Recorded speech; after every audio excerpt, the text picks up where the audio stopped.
ओवैसी ने कहा कि नहीं, ओवैसी ने कहा है कि अगर वायनाड से हिंदू जीत सकता है इतनी बड़ी अल्पसंख्यक तादाद के रहने के बाद या माइनॉरिटी के बाद, तो रायबरेली से क्यों मुसलमान नहीं जीत सकता।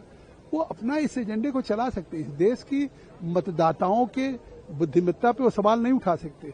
निश्चित तौर से कोई काम करने वाला किसी सीट से जीत जाता है और उसमें मतदाता कभी निर्णय करने में नहीं करता। लेकिन जहां एक तरफ वो अगर रायबरेली से जीतने की बात कर रहे हैं तो वहीं इस देश के उस वंदे मातरम को उनको भी गाना पड़ेगा।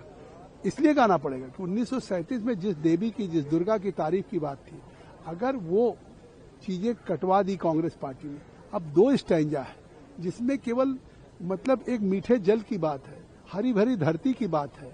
तो इसके लिए अगर इस प्रकृति की, जिसका अन्न खाते हैं जल पीते हैं, उसको वंदे मातरम को उनको गाना होगा। सर, राहुल गांधी ने कहा कि कल अमित शाह नर्वस नजर आ रहे थे, तो फिर क्यों चले गए।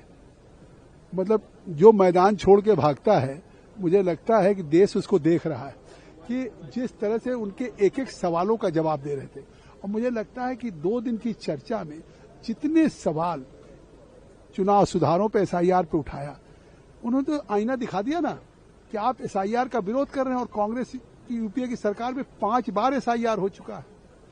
और 1983 में चुनाव आयोग ने, जब इंदिरा गांधी प्रधानमंत्री थी, तब कहा था कि डेमोग्राफी बदल रही है, नॉर्थ ईस्ट में फॉरेनर्स आ रहे हैं, तो उस समय एसआईआर की बात की गई। फिर जब सुप्रीम कोर्ट में लोग गए एसआईआर के खिलाफ, तो सुप्रीम कोर्ट ने कहा कोई कारण नहीं एसआईआर को रोकने के। तो अब खिसियानी बिल्ली खंभा नोचे।